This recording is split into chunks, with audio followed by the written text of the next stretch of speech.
Hi student, कैसे हैं आप। मैं डॉक्टर शाहनवाज खान, रॉयल के इंफॉर्मेशन सेंटर और स्पेशली यूट्यूब चैनल के लिए आपके लिए एक इन्फॉर्मेशन लेके आया हूँ। इंटरेस्टिंग है। नीट के जो एस्पिरेंट्स हैं वो कंफ्यूज रहते हैं कि नीट में केमिस्ट्री कैसे पढ़ी जाए, केमिस्ट्री में क्या क्या पढ़ा जाए। मार्केट में इतनी रेफरेंस बुकें हैं, इनऑर्गेनिक के लिए अलग है, फिजिकल के लिए अलग है, ऑर्गेनिक के लिए अलग है, हर का पढ़ने का तरीका अलग है, कितने PYQ किए जाएं, कौन कौन सी बुक में क्या किया जाए, टेस्ट सीरीज ज्वाइन की जाए, प्रैक्टिस क्वेश्चन सेट किए जाएं। थ्योरी इतनी सारी है कि उसको कैसे पढ़ा जाए। तो इसके लिए मैं एक दोहे से शुरुआत करता हूँ। हिंदी का एक दोहा है कि एक साधे सब सदे और सब साधे सब जाए। तो मतलब एक को साध लो और उसका नाम क्या है? उसका नाम है आपके पास में NCERT। अगर आप NCERT केमिस्ट्री के अंदर जिसको कह दें, कुरान, बाइबल, गीता, जैसा भी आप कहना चाहे वैसे कह सकते हैं कि अगर ये आपने कर लिया है तो ये मान के चले कि आपके सिलेक्शन का माइलस्टोन जो है वो NCERT। अच्छा, ऐसा तो सभी कहते हैं सर, आप क्या नया बता रहे हैं। तो मैं आज आपको बताने वाला हूँ कि NCERT का जो पढ़ने का तरीका है वो कैसे होने वाला है, किस तरीके से NCERT पढ़ी जाती है। क्योंकि कहते तो सभी है कि NCERT पढ़ो, लेकिन पढ़ना कैसे है उसको देखते हैं। तो सिर्फ और सिर्फ NCERT पे फोकस करें, उसके बाद क्या करना है फिर मैं आपको बताता हूँ। चलिए आइए चलते हैं। तो हम बात करते हैं कि NCERT 11th के 2 पार्ट आते हैं और 12th के 2 पार्ट आते हैं। ये ग्रीन कलर में 11th है और ये 12th है। तो 2 पार्ट आपको जो है वो 11th के मिलेंगे और 2 पार्ट 12th के मिलेंगे। पतली पतली सी बुक है, लेकिन सारी इंफॉर्मेशन इसके अंदर आपके पास है। देखिए, हम कंफ्यूज क्या हो जाते हैं कि हम जब स्टार्ट करते हैं तो हमारे पास रेफरेंस बुक्स होती है, हमारे पास मॉड्यूल्स होते हैं, क्योंकि कोचिंग्स लगभग सबने ज्वाइन कर रखी होती है, ऑनलाइन ऑफलाइन, उसके मॉड्यूल्स बहुत सारे होते हैं। तो इसके लिए कंफ्यूजन हो जाता है। फिर हमारे पास नीट और IIT के PYQ होते हैं। नीट के करें, IIT के करें, कौन से PYQ करें, थ्योरी कहाँ से पढ़नी है, इन सब के बारे में अपन बात करेंगे। तो सबसे पहले आपको जो लेना है वो NCERT लेना है। तो जैसे मैं एक एग्जांपल ले लेता हूँ NCERT में, और NCERT का एक चैप्टर जो मैं यहाँ आपके सामने ले रहा हूँ उसका नाम है सॉल्यूशन चैप्टर। तो देखिए, NCERT को पढ़ना कैसे होता है। आप NCERT में सबसे पहले जब भी पढ़ें तो एक पैराग्राफ पढ़ें। जैसे मैंने ये यहाँ से लेकर यहाँ तक पैराग्राफ पढ़ दिया, एक सॉल्यूशन चैप्टर के बारे में बात कर रही है। तो इस पैराग्राफ में आप अंडरलाइन करें। ठीक है, अंडरलाइन किस तरीके से करना है कि जैसे यहाँ से पढ़ना शुरू किया, और मोस्ट इंपॉर्टेंट बात जो मुझे नजर आ रही है कि ब्रॉस जो है वो कॉपर और जिंक का है। देन उसके बाद जर्मन सिल्वर जो है वो कॉपर, जिंक एंड निकल से मिलकर बना है। देन ब्रॉन्ज जो है वो कॉपर और टिन। तो 3 मेन इंफॉर्मेशन इस पैराग्राफ से आपको मिल गई है। देन नीचे जाएंगे, आपको बहुत ही कम बुक्स में ये इंफॉर्मेशन मिलेगी जो NCERT में यहाँ लिखी हुई है। कई मॉड्यूल्स ने भी ये इंफॉर्मेशन नहीं दी है। तो आपको NCERT में बहुत छोटी छोटी है। बच्चे क्या करते हैं, मॉड्यूल के चक्कर में बहुत हाई फाई चीजें पढ़ना शुरू कर देते हैं, बहुत सारी चीजें जो है अलग थलग पढ़ना शुरू कर देते हैं। तो हमें वहां तक नहीं जाना है। हमें जितना NCERT ने रिस्ट्रिक्ट किया वहीं तक ही जाना है। जैसे 1 ppm अगर आपके पास में फ्लोराइड है वाटर के अंदर तो it is safe, it is essential for the body. लेकिन अगर 1.5 ppm चला गया तो ये क्या कर देगा, टूट डीके कर देगा, उसको ग्रे कर देगा। ठीक है, देन उसके बाद में मोर देन 1.5 है तो वो पॉइजन हो जाएगा, ये यहां पर लिखा हुआ है।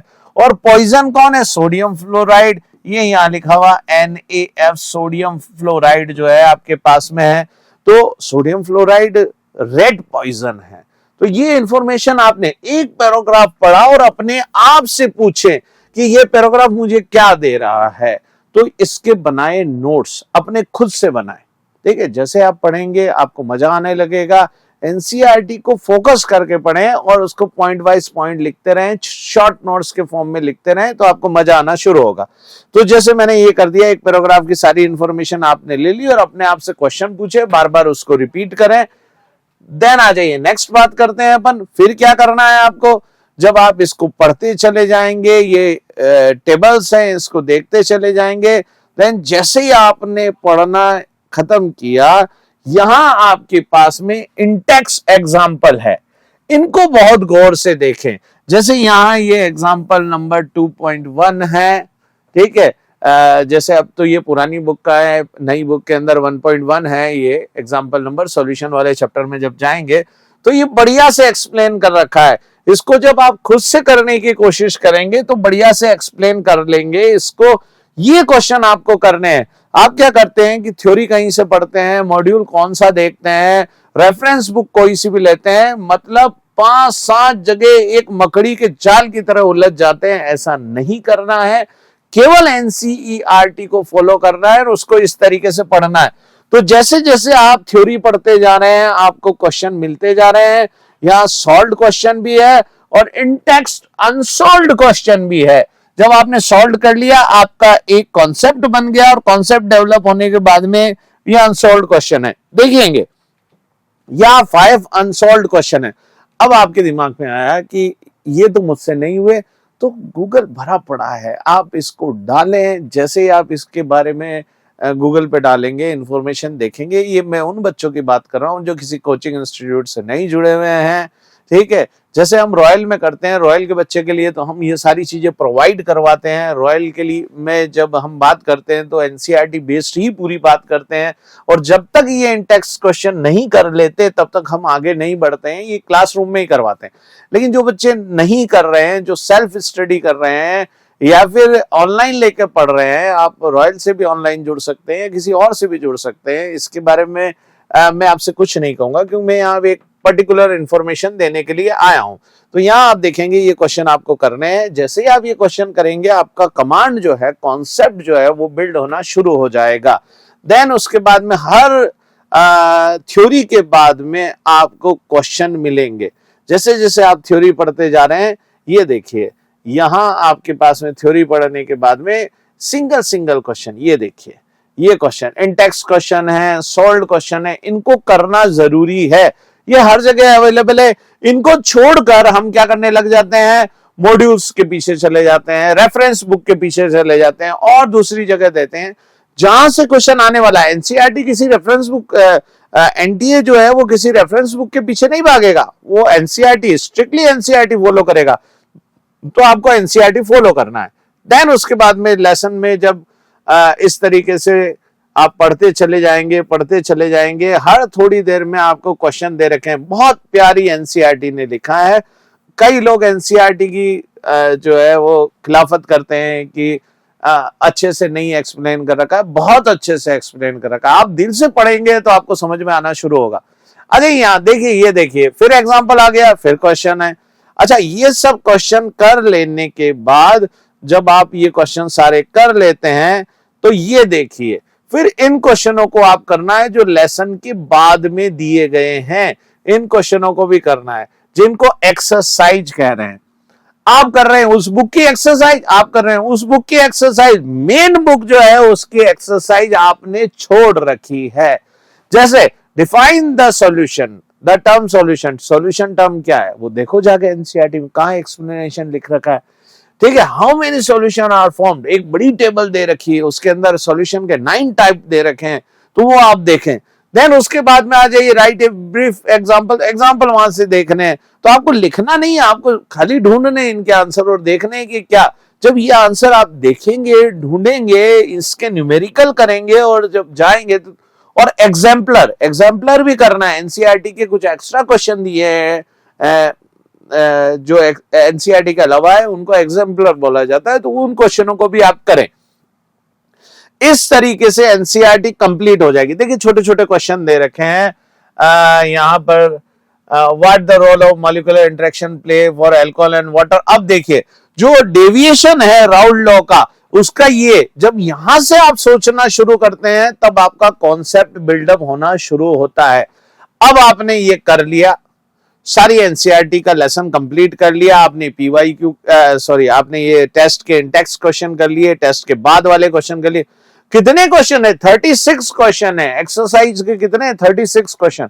और 36 क्वेश्चन करना वो भी एनसीईआरटी का, आप करके देखें, मजा आएगा बहुत जबरदस्त।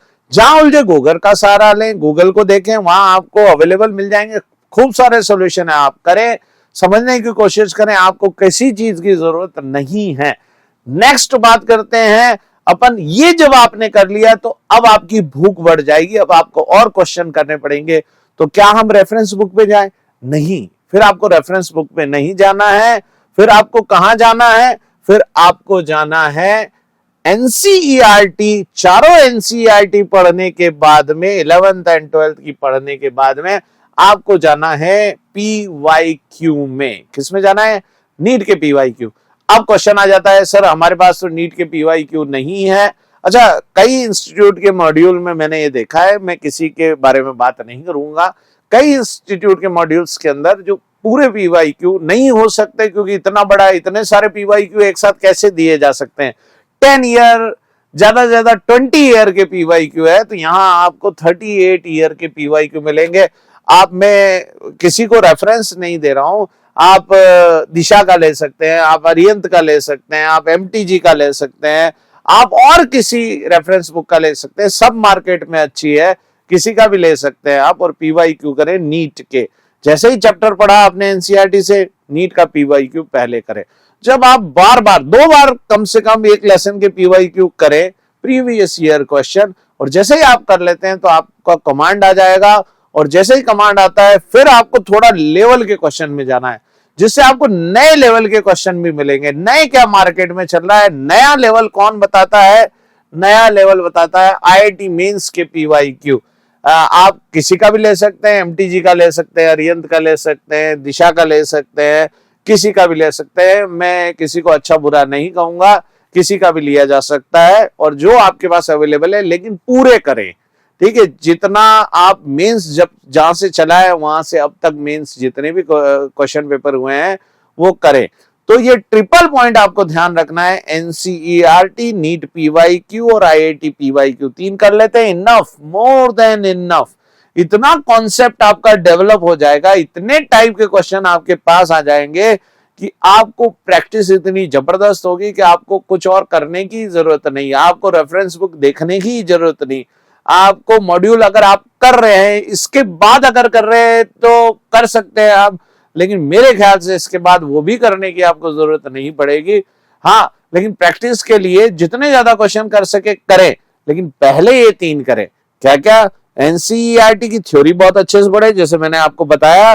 देन उसके बाद में उसके इंटेक्स्ट क्वेश्चन करें, देन उसके बाद में जो लेसन के पीछे वाले क्वेश्चन है वो करें, उसके बाद में एग्जाम्पलर करें। जब इन पे कमांड आ जाए तो फिर उसके बाद में नीट के पीवाईक्यू करें, देन इन पे कमांड आ जाए उसके बाद में आईआईटी मेंस के पीवाईक्यू करें। दैट्स इनफ फॉर नीट, और सिलेक्शन से आपको कोई रोक नहीं पाएगा अगर आपने इतना कुछ कर लिया है। इसके बाद में अगर आपको लगता है तो प्रैक्टिस के लिए आप मॉड्यूल्स ले सकते हैं, मॉड्यूल्स करें, बहुत अच्छी बात है। मॉड्यूल्स में अच्छे क्वेश्चन होते हैं, कोई सा भी इंस्टीट्यूशन है उससे मैं नहीं जाऊंगा। जैसे रॉयल के अपने मॉड्यूल है, और वो भी हमने मेहनत करके बनाए हैं, उनमें हमने कई वैरायटी ऑफ क्वेश्चन लिए हैं। जैसे नीट का अब सिनारियो चेंज हो रहा है, नीट के अंदर जो क्वेश्चन का जो पूछने का तरीका है वो चेंज हो रहा है, तो उसके लिए आपको आईआईटी मेंस के क्वेश्चन करने बहुत जरूरी है, क्योंकि वो तरीका जो है मल्टीपल जो स्टेटमेंट क्वेश्चन होते हैं वो आपसे पूछे जाएंगे। पैराग्राफ बेस्ड क्वेश्चन है, हो सकता है इस बार आपको मिल जाए। मैचिंग वाले क्वेश्चन है वो आ ही रहे हैं, तो एक क्वेश्चन में 4-4, 5-5 क्वेश्चन जो है वो पूछे जाते हैं। Which one is correct, which one is not correct. अच्छा, ये ढूंढना बड़ा मुश्किल होता है, असेशन रीजन करना, तो इसकी प्रैक्टिस होनी जरूरी है। तो जुड़े रहे रॉयल इंस्टीट्यूट के साथ में और रॉयल इंस्टीट्यूट के यूट्यूब चैनल के साथ में, तो हम आपके लिए इस तरीके की इंफॉर्मेशन लेते आएंगे। और फिर से लास्ट में वही दुआ फिर से बोल रहा हूं, एक सादे सब सदे और सब सादे सब जाए। अगर एक के पीछे पड़ जाते हो, एक किताब को बहुत अच्छे से करते हो, तो आपको 100% सिलेक्शन की गारंटी मिल जाती है। और उस बुक का नाम है एनसीईआरटी। उसको अच्छे से करें, खाली सरफेस तरीके से ना करें, अच्छे से उसको करें। उसके बाद नीट पीवाईक्यू और आईआईटी के पीवाईक्यू करें। और बाकी अगर आप सबके पीछे भागेंगे तो वो भी नहीं सदने वाला जो एक साधने वाले हैं आप। तो फिर मिलते हैं नई इंफॉर्मेशन के साथ में। मैं डॉक्टर शाहनवाज खान आपसे विदा लेता हूं, नए इंफॉर्मेशन के साथ मिलेंगे। तब तक के लिए थैंक यू वेरी मच।